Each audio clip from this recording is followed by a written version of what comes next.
Big boss show grand గా start అయ్యింది. First episode NTR dance తో మొదలైంది. నాన్నకు ప్రేమతోలోని తన ఇంట్రడక్షన్ సాంగ్ తో బిగ్ బాస్ షోకి ఎంట్రీ ఇచ్చారు. ఇక ఫస్ట్ ఎపిసోడ్ మొత్తం 14 సెలబ్రిటీస్ ఎంట్రీస్ తోనే సరిపోయింది.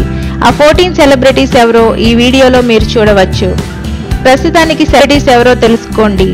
ఇంకా రోజు ఏం జరుగుతుందో మేము అప్డేట్స్ ఇస్తాం.